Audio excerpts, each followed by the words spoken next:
Feedback unit Delhi का सबसे खतरनाक सीक्रेट। सोचो एक सेकंड के लिए, तुम एक जर्नलिस्ट हो, दिल्ली में काम करते हो, सुबह उठते हो, चाय पीते हो और अपना काम करते हो और तुम्हें पता भी नहीं कि तुम पर कोई नजर रख रहा है, तुम्हारे कॉन्टेक्ट, तुम्हारी सोर्सेज, तुम्हारी पर्सनल लाइफ की डिटेल्स। और ये कोई क्रिमिनल नहीं कर रहा है, कोई राइवल नहीं, कोई जेलस एक्स नहीं, ये कर रहा है एक गवर्नमेंट डिपार्टमेंट। और सबसे बड़ी बात, ये वही गवर्नमेंट है जिसने प्रॉमिस किया था करप्शन खत्म करने का। जैसे नेजिस के पास अपनी सीक्रेट पुलिस गेस्टेपो थी जिसे वो अपने ही लोगों पर नजर रखते थे, अगर मैं कहूं कुछ ऐसा ही सेटअप था दिल्ली गवर्नमेंट के अंदर भी।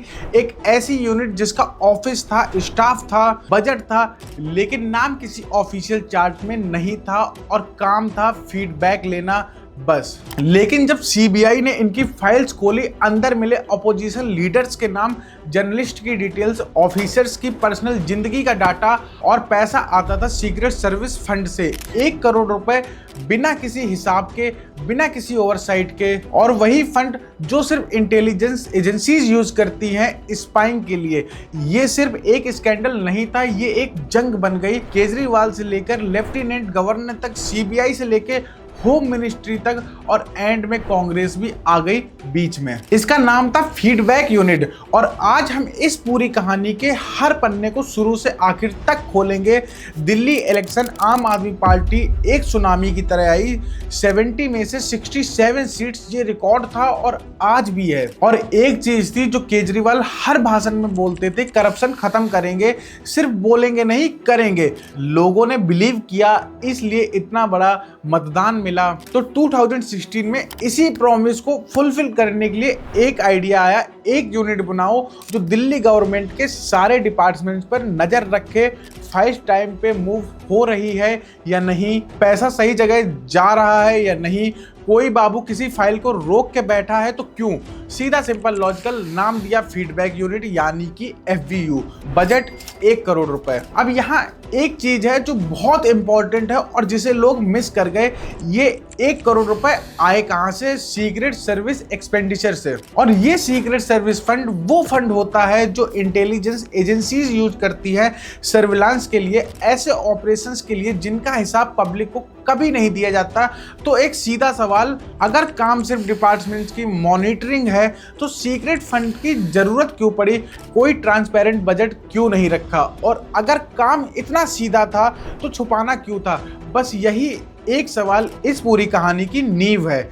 इस फीडबैक यूनिट, जिसे FVU भी बोलते थे, इसमें कौन लोग काम कर रहे थे? ऐसे 20 लोग रिटायर्ड ऑफिसर जो इंटेलिजेंस ब्यूरो या CISF से हो, यानी वो लोग जिनकी पूरी करियर इंटेलिजेंस और सर्वेलांस में गई थी। लोग जो जानते हैं किसी पर नजर कैसे रखी जाती है, किसी को ट्रैक कैसे किया जाता है, इंफॉर्मेशन कैसे एक्सट्रैक्ट की जाती है। अगर तुम्हें जेन्युइनली एक एंटी करप्शन मॉनिटरिंग टीम बनानी होती तो तुम किसे रिक्रूट करते? Accountants, auditor, finance expert. Logically तो यही सेंस बनता है ना। लेकिन यहाँ आए इंटेलिजेंस ऑफिसर। ऊपर से सब नॉर्मल लगता था, लेकिन 2016 में ही एक कंप्लेंट CBI तक पहुंची। CBI ने प्रिलिमिनरी इंक्वायरी शुरू की। PE का मतलब FIR नहीं होता, ये सिर्फ पहला स्टेप होता है। देखो केस बनता है या नहीं, CBI ने डॉक्यूमेंट्स देखे, एक्सपेंडिचर रिकॉर्ड देखे और सबसे इंपॉर्टेंट जो फीडबैक रिपोर्ट्स FVU ने तैयार की थी वो देखी। और जो मिला CBI के अकॉर्डिंग कंप्लीटली अनएक्सपेक्टेड था। क्लेम ये था कि FVU सिर्फ डिपार्टमेंट की मॉनिटरिंग नहीं कर रही थी, ये यूनिट पॉलिटिकल इंटेलिजेंस कलेक्ट कर रही थी, ऑपोजिशन लीडर्स के बारे में इंफॉर्मेशन, जर्नलिस्ट का नाम, इंडिविजुअल ऑफिसर्स की पर्सनल जिंदगी की डिटेल्स। और एक लाइन जो रिपोर्ट में थी, ये वाली बहुत इंपॉर्टेंट है। ये यूनिट सीधे CM अरविंद केजरीवाल के क्लोज एड्स द्वारा चलाई जा रही थी, जो डायरेक्टली उन्हें रिपोर्ट करते थे। तो अब पिक्चर कुछ ऐसी थी, सीक्रेट फंड पे चल रही एक यूनिट जिसमें इंटेलिजेंस ऑफिसर्स हैं। किसी ऑफिशियल चार्ट में नाम नहीं और डायरेक्टली सीएम ऑफिस को रिपोर्ट करती है। नाम था फीडबैक यूनिट, लेकिन काम सीबीआई के अकॉर्डिंग कुछ और था। सीबीआई की प्रोब चल ही रही थी और तभी एलजी ने मूव किया। लेफ्टिनेंट गवर्नर अनिल बैजल ने एफबीयू को बंद करने का ऑर्डर दे दिया। वो यूनिट जो सीएम केजरीवाल ने बनवाई थी, एलजी ने बंद कर दी। ये सिर्फ एडमिनिस्ट्रेटिव डिसीजन नहीं था, ये सिग्नल था कि ऊपर से इस यूनिट को सीरियसली लिया जा रहा है। आपका जवाब शार्प और सीधा, ये सब पॉलिटिकली मोटिवेटेड है। सीबीआई, ईडी, दिल्ली पुलिस, ये एक पैटर्न है। हर बार जब आप ग्रो करती है नया केस आता है। बीजेपी का जवाब बिल्कुल अपोजिट, केस रजिस्टर करो अभी।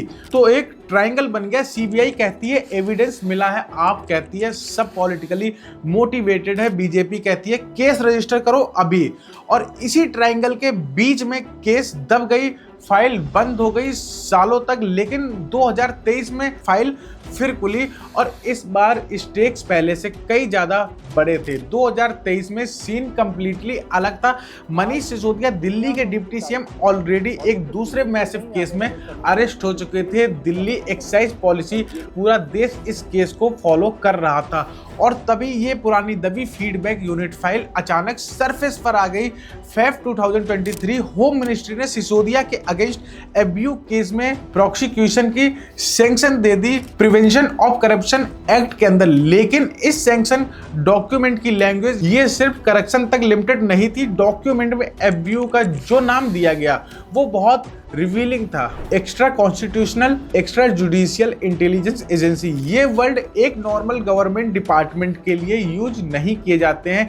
ये वर्ड तब यूज होते हैं जब कोई काम सिस्टम के बाहर सीक्रेटली बिना किसी लीगल फ्रेमवर्क के हो रहा हो। और मार्च 2023 में सीबीआई ने फ्रेश एफआईआर रजिस्टर की। इस बार 6 लोग नामजद हुए। मनीष सिसोदिया ऑलरेडी अरेस्ट थे, Sukesh Kumar Jain 1992 batch IRS officer और vigilance secretary, Rakesh Kumar Sinha retired CISF DIG FBU के joint director, Pradeep Kumar Punj ex joint deputy director of intelligence bureau, FBU के deputy director Satish Khetrapal retired CISF officer, FBU में फीडबैक ऑफिसर। और छठा नाम गोपाल मोहन केजरीवाल के एंटी करप्शन एडवाइजर। एक सेकेंड रुको और इस लिस्ट को देखो। आईबी, सीआईएसएफ, आईआरएस, सब इंटेलिजेंस और सर्विलांस बैकग्राउंड में, सब एक फीडबैक यूनिट के अंदर और सबका लिंक सीधा सीएम ऑफिस। सीबीआई के charges criminal conspiracy, criminal breach of trust, forgery, prevention of corruption act.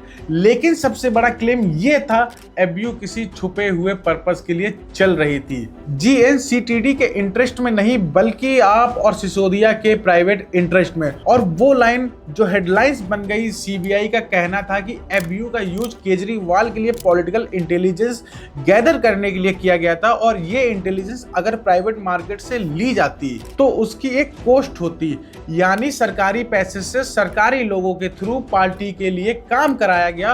और एक और चीज, एफबीयू की जो रिपोर्ट्स तैयार हुई उनके बेस पर किसी भी डिपार्टमेंट के अगेंस्ट कोई फॉर्मल एक्शन नहीं लिया गया था। तो अगर रिपोर्ट्स करप्शन रोकने का काम आ ही नहीं रही थी तो बन क्यों रही थी? जब सिसोदिया को सीबीआई ने बुलाया, 50 से ज्यादा आप लीडर्स और वर्कर सीबीआई हेडक्वार्टर्स के बाहर प्रोटेस्ट में आ गए। संजय सिंह, सौरभ भारद्वाज, गोपाल राय सब डटे हुए, सब डिटेन हुए। केजरीवाल ने डायरेक्टली पीएम मोदी पर एलिगेशंस लगाया कि सिसोदिया के अगेंस्ट फॉल्स केसेस डालकर उन्हें लंबे टाइम तक कस्टडी में रखने की प्लानिंग हो रही है। और तभी एक और प्लेयर मैदान में आया, कांग्रेस। संदीप दीक्षित, मंगत राम सिंघल, प्रोफेसर किरण वालिया, इन्होंने दिल्ली एलजी को लिखा, मांग की एफबीयू के अगेंस्ट यूएपीए के अंडर एनआईए इंक्वायरी। उनका आर्ग्यूमेंट, ये सिर्फ करप्शन का केस नहीं, ये सिटीजन्स है, गवर्नमेंट ऑफ इंडिया के लोगों और इंस्टीट्यूशन की जासूसी हुई और ये सब सीएम और पूरी कैबिनेट की